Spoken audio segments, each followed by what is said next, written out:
Hello dear students. तो आज के इस लेक्चर में हम लोग देखेंगे कि किसी कंडक्टर के सरफेस पर इलेक्ट्रिक फील्ड की वैल्यू कितनी होती है और उसे निकालते कैसे हैं। हम ये सीख चुके हैं कि कोई भी कंडक्टिंग बॉडी है, ये वाली मान लेते हैं, और ये पूरा कंडक्टिंग रीजन है। This is conducting region. अगर इसे हम कोई भी चार्ज देंगे तो वो चार्ज किधर अपीयर होगा? वो चार्ज इसके सरफेस पर अपीयर होगा। इसका रीजन भी पढ़ चुके हैं, अंदर क्यों अपीयर नहीं होगा। तो चार्ज तो सरफेस पे आ गया। फिर हमने एक बात और भी सीखी थी कि सरफेस पर हर जगह इलेक्ट्रिक फील्ड सरफेस के कैसे होगी? परपेंडिकुलर होगी। कहीं भी निकालोगे सरफेस पर जो इलेक्ट्रिक फील्ड होगी वो सरफेस के परपेंडिकुलर। क्लियर? पॉजिटिव चार्ज है तो डायरेक्शन आउटवर्ड होगी, नेगेटिव होता तो डायरेक्शन ऐसे करके होती। ठीक, हमको ये बताना है कि किसी जगह पे इलेक्ट्रिक फील्ड की वैल्यू कितनी होगी। अब एक्चुअली यहाँ पे सरफेस चार्ज डेंसिटीज जो है ना, वो सब जगह अलग अलग होगी। ठीक है ना, इलेक्ट्रिक फील्ड भी अलग अलग आएंगी।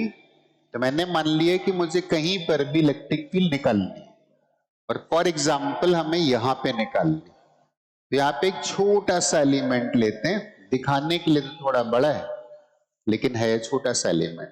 ठीक है ना, और इस जगह पर सरफेस चार्ज डेंसिटी सिग्मा के इक्वल है। तो यहां पर एक गॉसियन सरफेस लेते हैं, ठीक है ना, और गॉसियन सरफेस एक सिलेंडर ले लेते हैं इस तरीके से।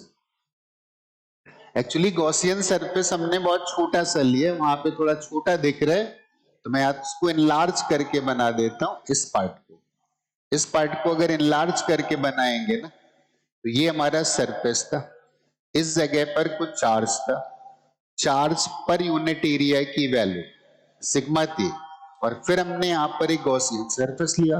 राइट, वो क्या था? That was a cylinder. ये हमारा गॉसियन सरफेस था। और हमें एक बात पता है कि सरफेस पर जो फील्ड थी ना, मतलब गॉसियन सरफेस तो छोटा सा है ना, और छोटा सा होने का मतलब है कि ये पॉइंट इसके काफी क्लोज है, और इस रीजन में फील्ड ऐसे एग्जिस्ट करेगी इस तरीके से, अंदर की तरफ कोई भी फील्ड नहीं थी। तो यहां पे तीन सरफेसेस पे ध्यान देना है। एक सरफेस ये वाला, एक सरफेस ये वाला, एक सरफेस ये वाला। अगर मैं यहां से बोलता कि कितना फ्लक्स एग्जिट कर रहा है, तो दैट विल बी जीरो।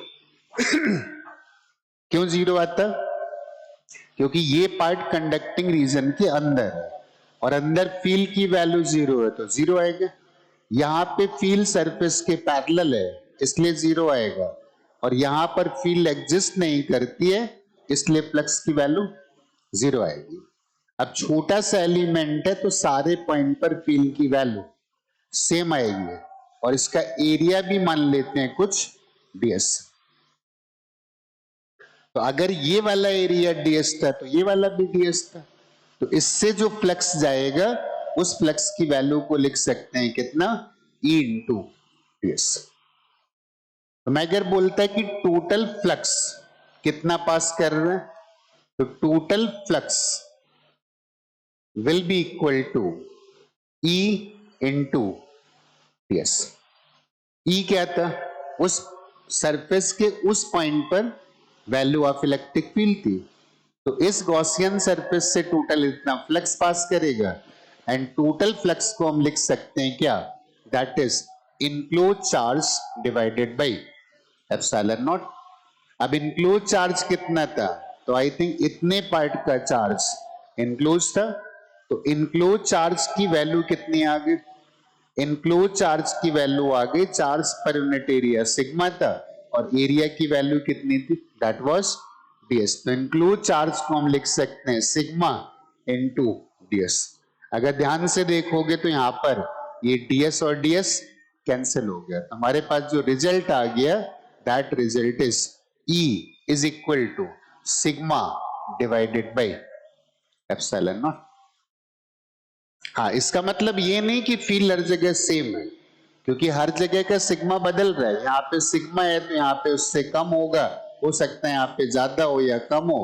तो हर पार्ट पर सरफेस चार्ज डेंसिटी चेंज हो रही।